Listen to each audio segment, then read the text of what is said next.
This week on Chicago Beer Pass, Nick and I are drinking 4 years of Bourbon County Stout and talking about all events you should be checking out this Black Friday.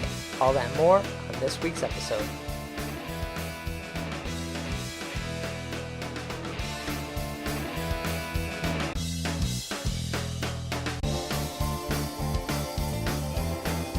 Yeah, because, you know, get a cork popped out, boop, it just flies like fucking 10 feet. We're like, yeah, let's do it.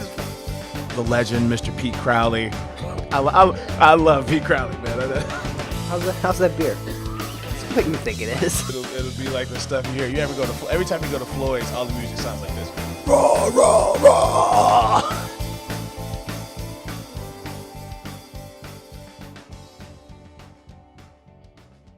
Hey, and welcome to Chicago Beer Pass. I'm Brad Chmielewski. Hey, Brad, I'm Nik White. And we're back with another episode here in the studio. It's Thanksgiving week. Yeah, holidays are here, man. Yeah, it's a good time to cozy up with a beer. This is probably my favorite of the holidays, man. Thanksgiving? You know, everyone's on the same page about Thanksgiving. You know, food and booze. You know, all your different religious beliefs and gifts get in the way at Christmas. Okay. Right? It's more of a unified thing. We're all on the same page. And for this is just food and drink. and like go to work half the week and let's get after it. Yeah. All right, cool. Well, because of that, the events are a little light. We do have some fun stuff to talk about, as well as some stuff we made it to. But I figured since it's Black Friday and we don't have any new Bourbon County, we drink old Bourbon County. So we have the 2008 Bourbon County. We got the 2009 Bourbon County. Show them off here for the camera. Yeah. 2011 Bourbon County and the 2012. So we're missing 10. We're missing 10 out of this. And I think I had a 2006 way back there, but yeah. This is impressive what you put together. I'm looking at the sticker on the 2008 vintage bottle. $5.99, man. Yep, $5.99. I think I bought it at the liquor store that's over in Printers Row. I don't even know if it's still there. I know it what might you're still talking be about. there. Yeah, it probably is right off State Street. Yeah. Off Dearborn, yeah. Oh, man, where do we start, man? We're a little spoiled here today, man. Right, so we don't usually do like big beer reviews on here. We usually have a beer, we drink it, we kind of just say, hey, we're drinking this. Yeah, it's tasty. Much. Yeah. So this is kind of a bigger, more, I guess, beer review, sort of, but not really because they're all old. So it's just like, what do they taste like now? Yeah. Where are they now? So I think we got to start with the 2008 Bourbon County, right? Makes sense, man. Let's go chronological, man. Let's do it, man. All right, you got the classic. This is their old logo, too. Do the honors, yeah. On the top here. Yeah, it's got the full story on it. I really like the story. Yeah. And it's a twist-off bottle. Really? Look at that. You can see it. Oh, yeah, you're right. There was no, carbonation or anything when you open that up, so. Yeah. They did away with the vintage brands. I think, for a long time. Oh, I'll pour myself a lot there. Yeah, I forgot. We got like four of them. Yeah, for a long time, anything that was like 2 years old at the brewery that they still had, they didn't use the current label. They went back and got this vintage label for just about everything, right? So this, it's like very wordy. It's all black and white. Right. Yeah, it's got the really cool logo on the neck. And, here we go, man. 2008 BCS, man. Right. So I guess kind of mixing events because Bourbon County or the release is this weekend. So we're kind of almost talking about that event. I think as we go through this, it's probably like a good way to do that. Yeah, for sure. Shuffle it up a little bit. Yeah, and you get a chance to they're the crew that put Black Friday on the map as an event. As a beer event? As a beer event, right? Like we weren't really standing in line for beer like that. And then, in addition to Black Friday, just $50 beers is also you could probably credit Goose for that too with the original Bourbon County Rare. That's true, yeah. So 2008, you're definitely getting some of that like cellar cardboardness going to it. Yeah, there's the aroma's not that pleasing. Yeah, there's a lot of oxidation going on in here. Things are coming off kind of flat, which is surprising because it's got really long legs. I mean, the lacing is there, the carbonation is there, but yeah. As far as the taste, though, it does. It's not as like rich and robust as I think new Bourbon County or even fresh Bourbon County is. So it's lacking there, but it's not like gross. It's not sour. It's not. Yeah, It doesn't taste infected. I wouldn't say it's past its prime quite. I mean, on the nose, I think it's like it's a little more. It's leaving something to be desired on the nose, right? Like it's really not that great on the nose. But I mean, all that chocolatey goodness that you like about BCS is still there. Yeah. What, 6 years later? Yeah, it's very sweet. Yeah, interesting. Almost like a you licorice is kind of overused, but what like kind of a dark sweet, almost like dark sweet candy, like the Tootsie Roll licorice family of candies, right? Right, yeah. And now, do you recommend drinking your beer, like saving stuff for this long? At this point, me pulling them out was just kind of like, I think I have doubles of all of these. I could go back there and pull out another 2008.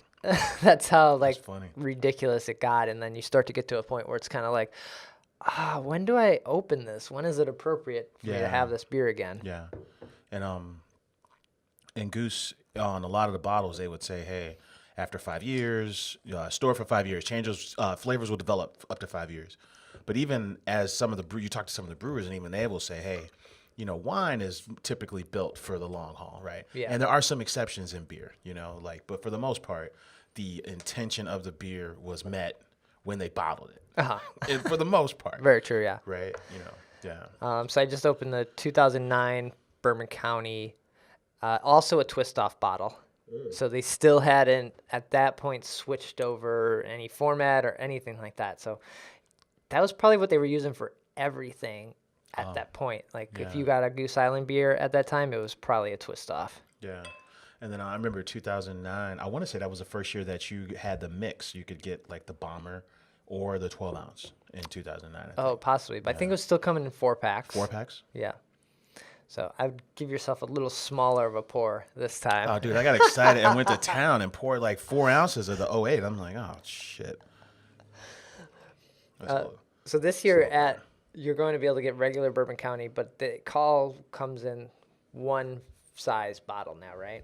Yeah, so it's the 16.9, I believe, right? I don't know what cool name that they were given for that. Yeah. But I love the bottle, man. It's like the how the lettering is built into the bottle, for lack of a better term, whatever you call that type of like embossed. Embossed, thank you. Yeah. I love the new bottles. Yeah, I mean, it's kind of difficult, like, from a photography standpoint, it kind of sucks because it's a black bottle with black glass letters on it. Sure, yeah. And there's nothing but there's nothing but reflections all over the bottle. But so the 2009 has more of a cherry kind of aroma going to it. And I'm still getting that cardboard, that oxidized smell to it. Yeah. But a little more burnt toasted malt to it, too. The toasted malt, the charred oak, you get a little bit more of that. Yeah. I love that we're finally doing this kind of like the sensory analysis kind of thing. Because, yeah, you're right, man. We cruise, we get right into the parties. But, yeah, slow it down and talk about the beer a little bit. That's not bad. It tastes stickier. Like it's sweeter than the 2009 aged, I guess. It kind of coats your mouth a little bit. Like that like a hot alcoholic root beer flavor kind of. Yeah. I think it's in a little better shape than the 2009. So if you still have one, I think that's probably as good as it gets if you're aging them. Like you're just getting worse now. I think you're right. And you just get a little bit more of the good old fashioned whiskey notes. Right, that's true. When you smell this one, right? Yeah, that's interesting. It's definitely sweet. Really, I don't know if it was because of the first one. I didn't get the sweet sugarness to it. Maybe because I was getting my palate used to the flavors, which is always kind of hard when you jump into a big beer. But now that I have it, I'm like, yeah, all right, that one's definitely strong. It doesn't have any burn. Both of these, that burn is gone. The age usually takes away that anyway. Yeah. The second one, you get a lot more of the liquid smoke, a lot more of the charred oak, and a lot more of the fun bourbon characteristics for sure. Yeah. All right, so you want to open up 2011, so we're skipping 2010. I didn't even have a 2010 back there. Yeah. Somehow I missed that. That was year. a busy year for you. Wasn't that the year you did the documentary that year, right? Oh, so I have symposium. I have another symposium ale back there. 2010, back when what was it? The Craft Brewers Conference was in Chicago that year. Mm-hmm. So there we go. No twist off bottle in 2010. Yeah, you're right. I didn't even pick up on that. Did you hear a little fizz when it opened up? Not really. Okay.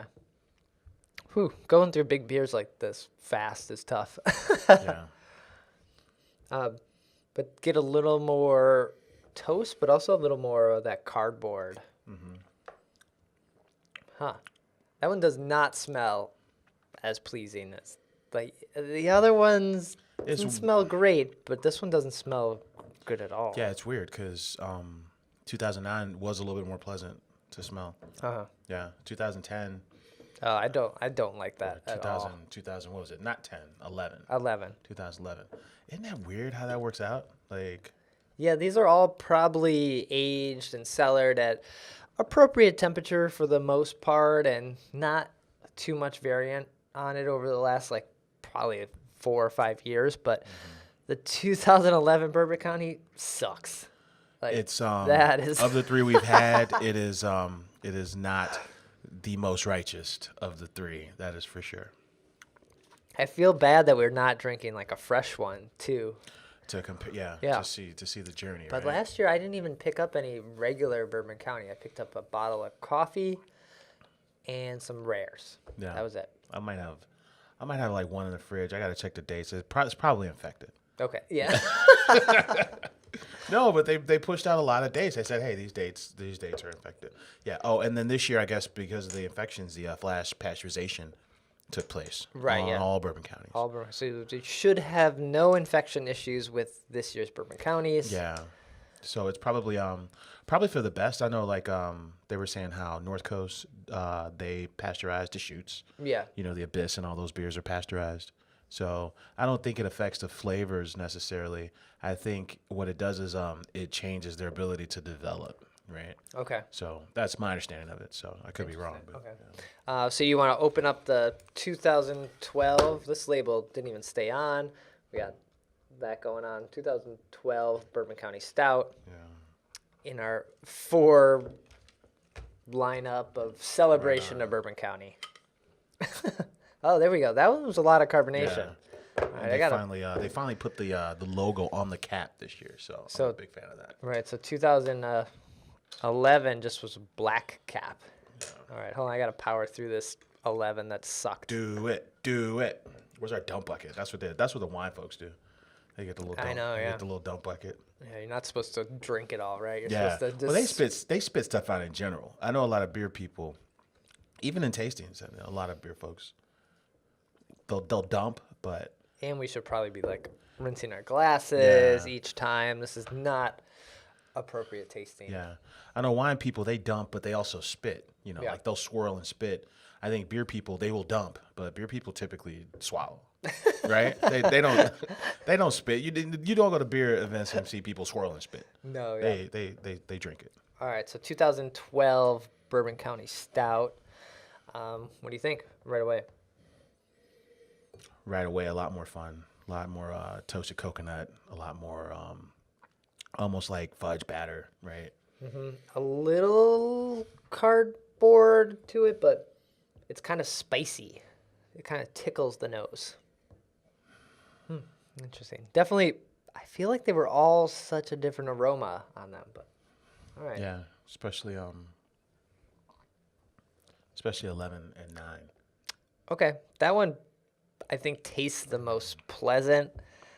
It's clean. It's almost just like it's almost like missing flavor, but not in like a bad way. Just in a like that's not exciting. Yeah, typically, you're right, because typically when you drink a Bourbon County, you're like, it's the intense aromas that you're attracted to. You know. Right. Yeah, and for this, it's very subdued. Mm-hmm. Yeah. You get some of that like bourbon whiskey kind of heat, but it's not like a. Maybe that's what I was smelling like. Rather than spiciness, maybe I was getting like a little burn. But interesting. Okay, they all aged completely differently, and I was kind of surprised at how this 2011 turned out because that did not do what I expected it to do, I guess. Yeah. Did you have a favorite? Would you overall? I'd probably say what is it, 12? 12? Yeah. I'd say 12 is probably my favorite, but I really enjoyed 9. Yeah. I really enjoyed everything, especially when you compared 9 to 10. You know. But that showed how quickly from 2012 that the flavors kind of drop out. You said like 5 years is what they often say. Like, there you go. That's kind of it right there. Yeah. And it kind of holds true. Like, you shouldn't be holding on to beer that's over 6 years old. That's just, there's no reason for that. No. Yeah. And I still have a 2006 Bourbon County back there. So just hold on to it and see how long I can. It would look cool, you know, on a display somewhere, like as part of a museum, perhaps, right? I just want to convince someone to like pay me a bunch of money for it and be like, I got a 2006 Bourbon County. How much you got? You'll get more than $5.99 on the back there. You'll get more than that for sure. Yeah, but that's fun. That was really cool going through the different years, and you'd expect them to progress, you know, chronologically the way, you know, we had them lined up, but they didn't. You know, flavors kind of went up and went down, you know, and the aromas were a little bit different, and not necessarily in the order. It didn't have like a you know, the trajectory wasn't like what you would think it would be, you know. So and I think 2012 was the newest one I still have because around that time was when they started doing a lot more variants and larger format bottles, and so I ended up, and it was harder to get. Yeah. And it's very hard to get now, and that's why we have events like the Black Friday event happening around the city and across, you know. Across the country, yeah. It started in, you were talking about Seattle earlier where someone posted a photo of like all the BCS they're getting. Yeah. But yeah, like Black Friday 2 years ago started with like 8 cities, you know, outside of Chicago that got it. And then now that Goose is in all 50 states, that number's probably double that, and, you know, maybe even triple that. Yeah, everyone's getting in on it now. It's and I have a feeling they probably made more than last year to maybe make up for the issues, and they didn't have to do rare this year. So, which I was a little bummed out about. Did you go to Prop Day was this weekend? I did not go. Yeah. I didn't make it to Prop Day. I was a little bummed out that the issues with the barrels, because typically what happens when you get rare is that the next time you get the King Henry, right, the barley wine aged in the vintage wood, and we didn't get that this year, you know, because the issues with with the contamination. So, and I want to be clear, like contamination just means flavors that weren't intended to be in the beer. It doesn't mean you can't drink the beer. Like, I'm going to, like, this Friendsgiving event, and I'm going to bring, like, an infected one just to see what those flavors are, you know? I'm going to bring you some bad beer. I'm going to bring you this beer that's, you know, quote-unquote infected. Yeah. Because even, like, in Revolution's case, when they had the infection, you know, it was just, hey, our IPA all of a sudden tastes like a Belgian ale now, right? And it's kind of similar to that. Like, our stout, you know, our big, badass, oaky, smoky, barrel-aged stout kind of tastes like tart fruit. Like, you know, that's the infection, right? So, but yeah, they're still drinkable, I think, you know. Maybe some people might not be clear on that, you know. You can still drink it. It just won't taste the way they intended, so. Sure, okay, understandable. Yeah, but you're right, man. What was that, 2011? That's when you saw, like, a lot of the variants pop off. Like, yeah, like 2011 might have been vanilla. Was that vanilla? It was 2011 or 2010. Vanilla was a sought-after beer from my brother-in-law. The original vanilla and the bomber was something special. I think that was the first time we were like, whoa, what is this? I really think, if you look at their lineage, right, like there have been some variants where, you know, I always say that, you know, that Neapolitan, which I've only seen on draft at Great Taste and at the brewery, Neapolitan is probably like my favorite, but they never bottled that. So when the beers that they bottled of BCS, I think vanilla, the original vanilla, is when they really like, they really tapped into the possibilities of how cool this thing can be with variants. For sure. Yeah, and then after that was cherry rye the next year, I think. Okay. Yeah. So what are the variants this year? This year they went back to the basics. Okay. So last year there were 5. The most adventurous one was probably the Regal Rye, which was basically like blackberries, cherries, and sea salt. Right? Okay. So but they scale back, and then rare was last year. So they're down to 4 this year. So just coffee, barley wine, the original BCS, and proprietors. And proprietors this year is what is it? Chipotle peppers. I'm pulling it up now. Chipotle peppers and maple bourbon barrels. Okay. With cacao nibs. Yeah. So it's like a spicy chocolate. Yeah, it's kind of like the last 2 years have been kind of a play on like Mexican hot chocolate, right? Like last year they actually added maple syrup and then toasted almonds to it. And then the year before that they added like panela water, which is basically like coconut water. Okay. Right. So yeah, I'm not a huge fan of spicy beers. I don't need that. I don't need my beers to be like burn my mouth and like just confusing, I guess. Yeah, and what I noticed this year, like, you know, I was able to taste proprietors. It had like they took the emphasis off it being sweet, right? And it was really all about like, you know, like really dark, like tobacco-y spiciness. Like it kind of led with that, you know, which is the opposite of what it was doing a year before. You know. Do you have any plans to go out to any of the binnies or any of the events that are happening for Friday? You know, Whirly Ball is always a fun place to get over to. You know, we whipped up on you pretty good in laser tag a couple years ago there. No, we've done the podcast there. So if I get out, it'll probably be to Whirly Ball. Yeah, you know, you RSVP and you can like you have to RSVP, but then it's just a fun scene as far as like it's really big and spacious, and you don't feel overwhelmed by the crowd. For sure, because they got 2 floors and they got tons of room. Yeah. Yeah. So if I go out, it'd probably be there. Nice. Okay. Yeah. All right. Anything else around the Bourbon County release? I love how we're like slurring our words. This reminds me of like my first Dark Lord Day. Where we woke up and we were all excited to go to Dark Lord Day, and then by the passed out on the table here. By the time we got back, no one could understand what. This is good beer, right? It's good beer. This is so cool, man. You know, I just want you to know, man, I'm having so much fun like that. I love you. Yeah. So, Black Friday events all across the city, man. We'll just run across a few that we found, right? Fat Pour on Division, they're doing a Goose Black Friday event. So is the Beer Bistro. Okay. Beer Bistro is actually doing a Black Wednesday event. The original and only one. Okay. Now it's the only one. Yeah. Yeah, there were 2. Now they're back down to 1.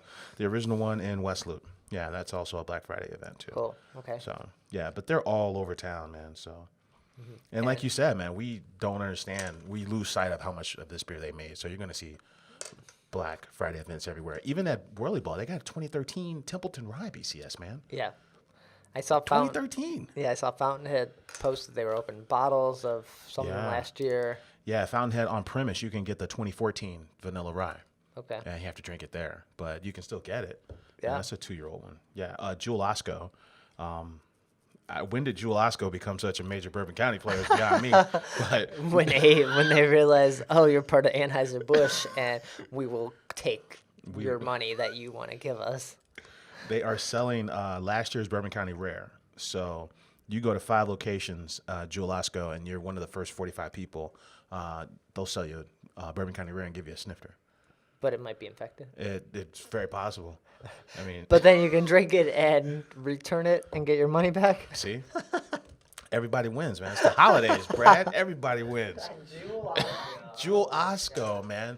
They were saying that and there's a Jewel Osco in, I guess that's River North, right? Like Milwaukee and Kinsey.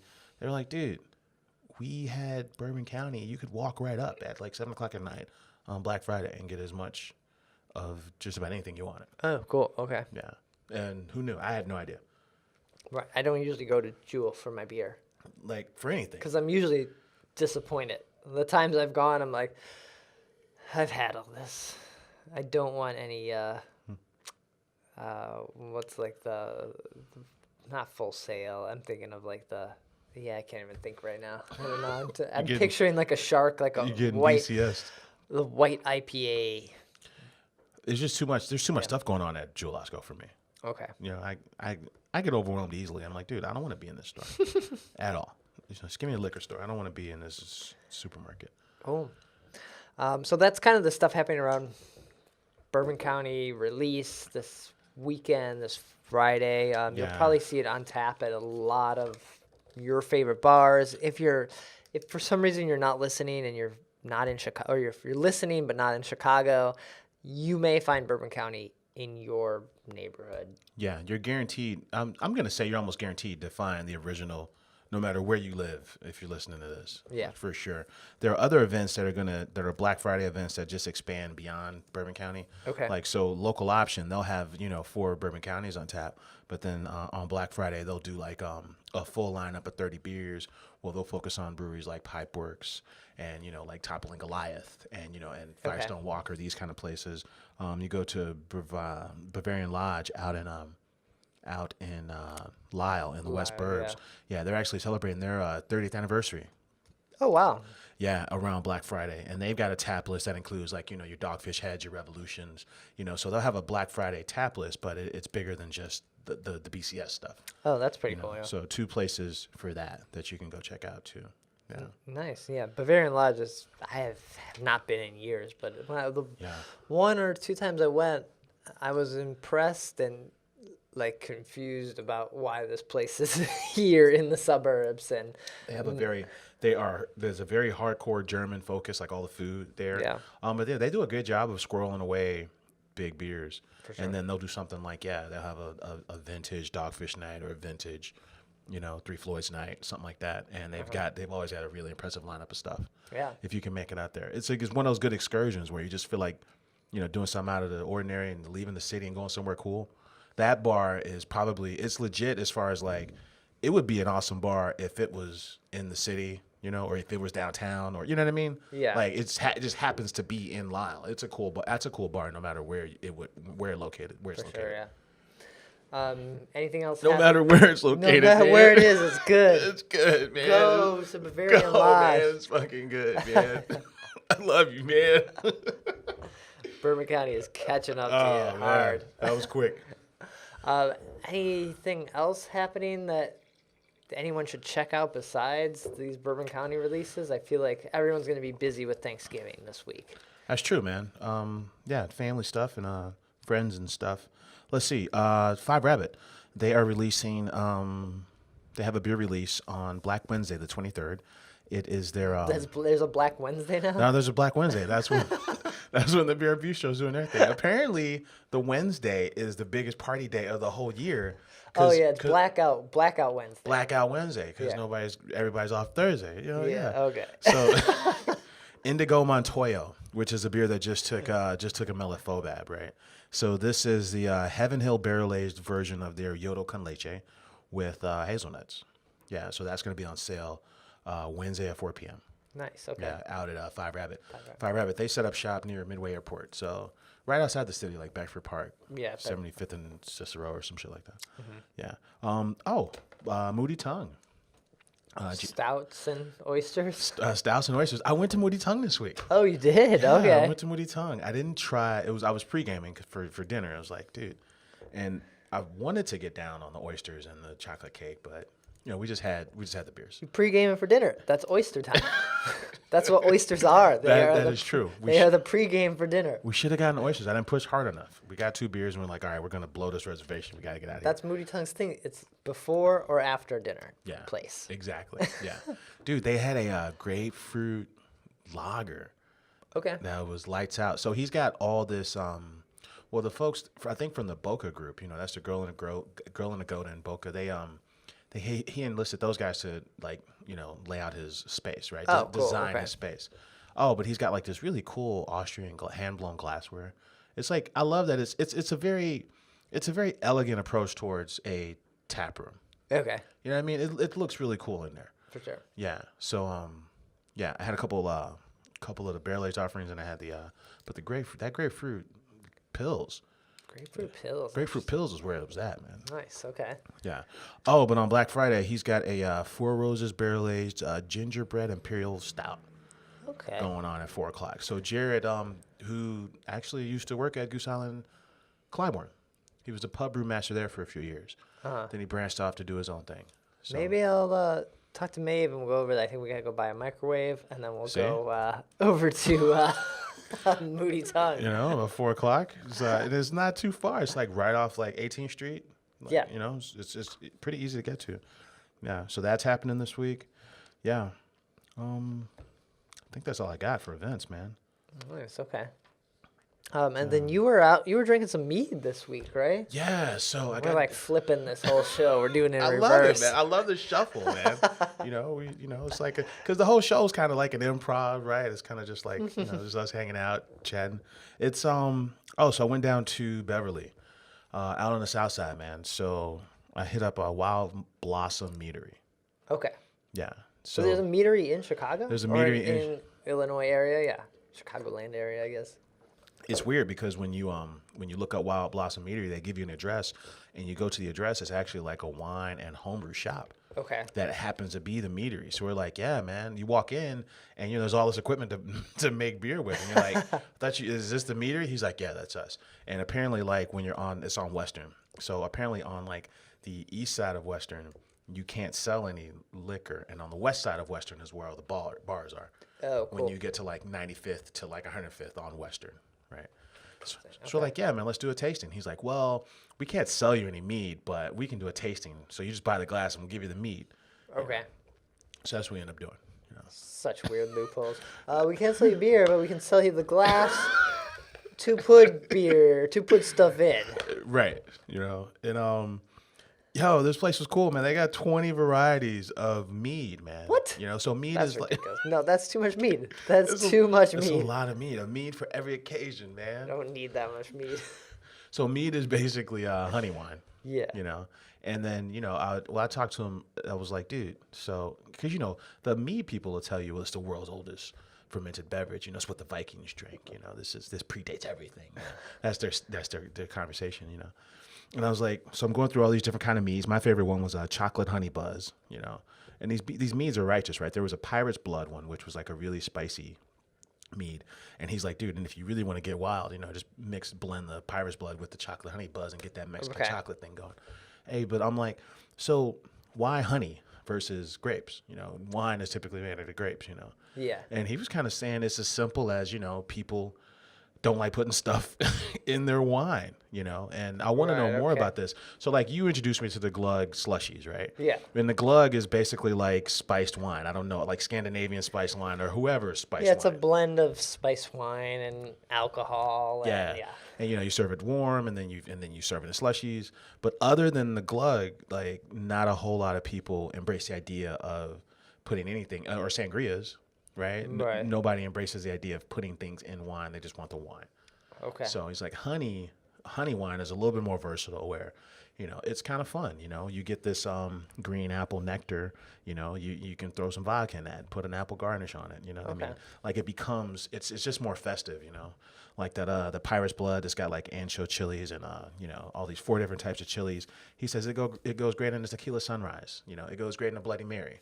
Right. And then like wines overall aren't as versatile. The best one I thought they had was one called Sweet Desire. It was, it had this buckwheat honey, which is really dark honey, and they aged that in bourbon barrels. Oh, cool. So that was really nice.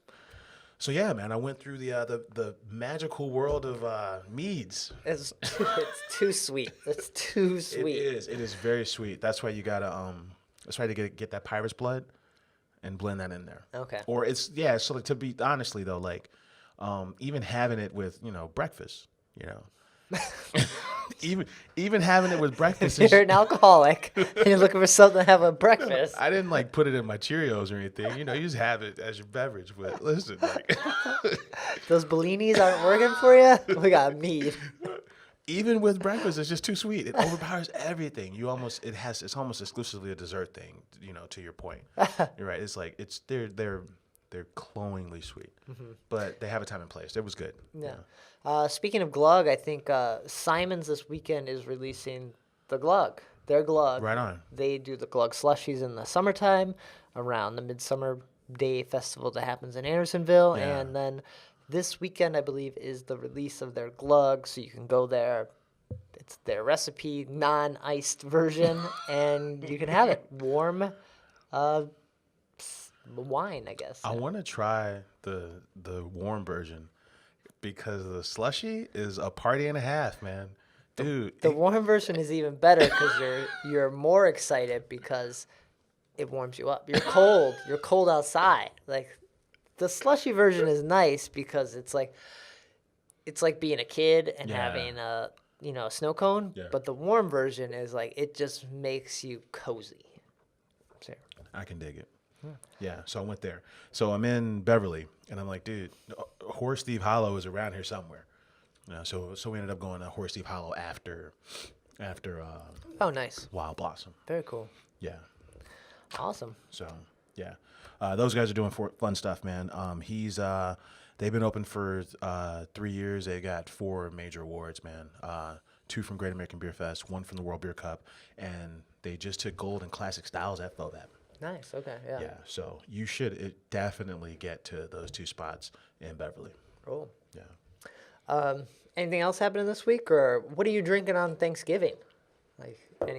What's your drink of choice? That's a good question, man. I mean, I'm gonna bring some infected BCS to this party. Right. Got some the good folks. You could just blend these together and cap them and be like, I have an Ots variety mix. I don't know, man. Like I got some Dark Lord stuff. I'm not excited about Dark Lord just as a beer. I don't get excited about it. I do have I got a few years of Matilda that I think would be really good, and it's for everybody can enjoy. Oh, cool. I got a 5-year vertical of Matilda. Okay. So I'm excited about that. Nice. This year, I think I'm gonna drink some cider. I'm gonna go cider this year.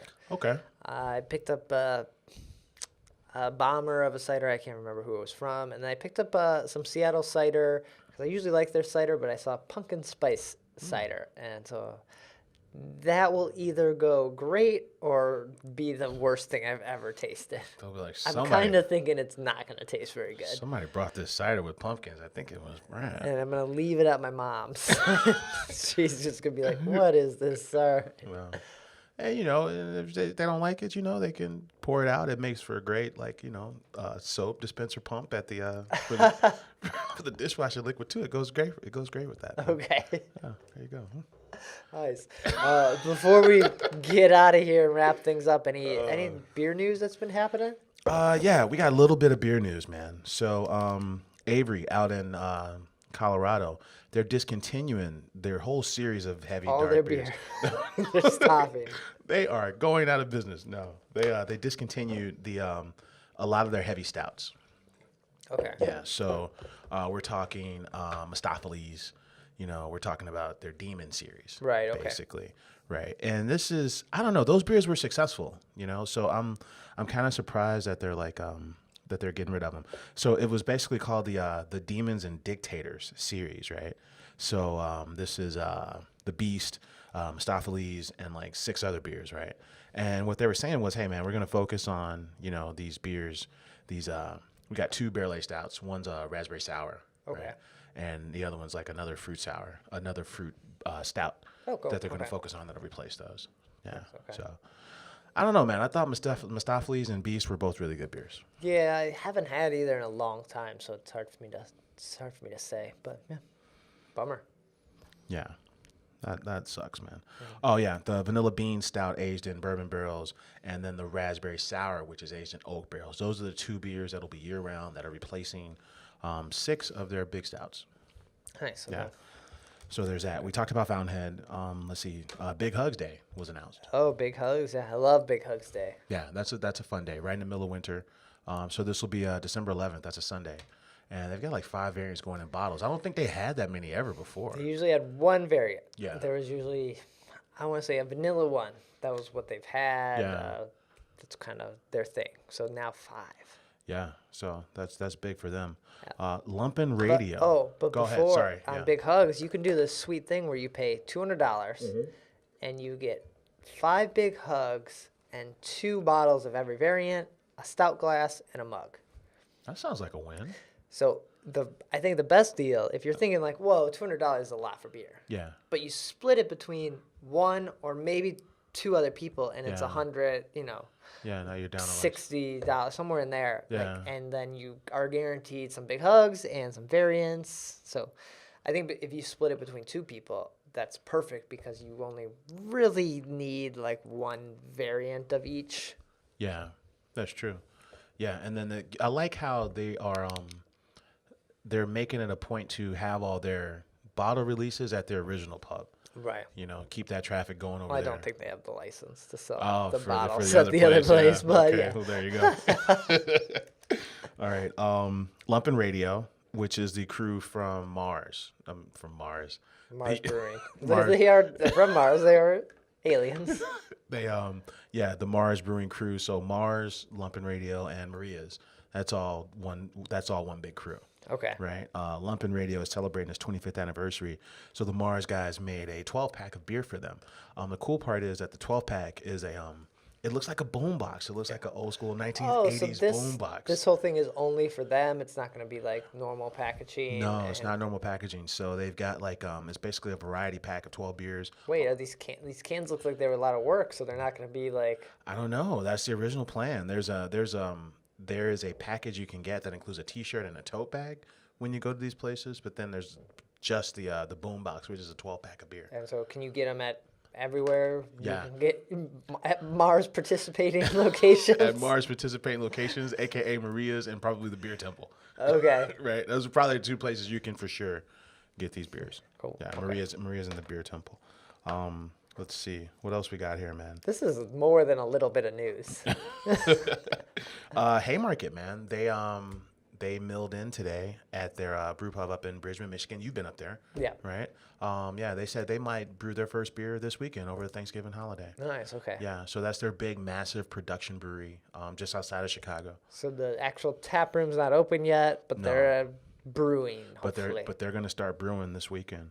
Yeah, and a little bit more news. Collaboration between Dry Hop and Goose Island took place this week. They have a nut brown ale coming out. They roasted 100 pounds of plantains to put in the nut brown ale. That doesn't sound right.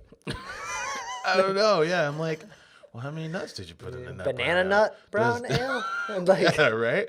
It's like a holiday remix of the brown ale. Yeah, it's brewed with the lady from Goose Island who came up with last year's proprietor's recipe. okay. Yeah, she's the brewer that collabed with Dry Hop. So they're gonna throw a party in mid-December for that beer. Nice. Okay. Yeah. So, yeah, that's it. That's it. All right. We should get out of here because we went way longer than we normally go. Why do we talk so much, man? You know, you get some beer in you, you just ramble and talk for a long time. But I tell you something, man. You know, we did get to talk about Bourbon County. Right. So You we know. had, if you made it all the way through, like we said, we drank the 2008, 2009, 2011, and 2012 Bourbon County Stout. Yeah. And yeah, and look, we're only drinking this 2012 because we realized that don't age your beer. Drink it fresh. 2011 is where it's at, and 2012 is where 2011 sucked. Oh yeah, a the lot. label fell off. Yeah, 2012. Good call. Yeah, but when you think about this beer and you think about how many breweries had a bourbon barrel program when they started this thing back in 95, 92, whatever. Yeah. Like, and then you think about now and how it's kind of like almost like a prerequisite. Everyone's got to have one. Like you look at it from that standpoint, and you got to say, hey man, these guys were onto something. You Right. know? And these guys don't suck. And it's kind of cool that they're based here in Chicago, man, For sure. and influencing the whole fucking country with what they're doing, man. Black Friday's an event, and Bourbon Barrel Aged Beers is a festival. True, yeah. And it's a culture within craft beer, so and that's cool. Nice. Well, Nick, where can people find you, get in touch when you're not recording here? Right on, man. I'm on Twitter at Nicosio. And I'm on Twitter at BRAD. Chicago Beer Pass is on Twitter at Chicago Beer Pass. Website, chicagobeerpass.com. All the episodes get posted there. Links to iTunes, Stitcher, the YouTube version. We've been streaming also live on Periscope lately. If, we sometimes record a live version, but then I was like, let's stream a live version too. Oh, So there you yeah, go. you can hang out with us on Periscope if you want like a unfiltered, kind of not the best quality too. So check that out. And then our Facebook page. We post a lot of photos and events and just things there. That's /Chicago Beer Pass. So check that out as well. For sure. And that'll do it for this week's episode. Hopefully everyone has a great Thanksgiving and drinks a lot of beer. Right on. Cheers.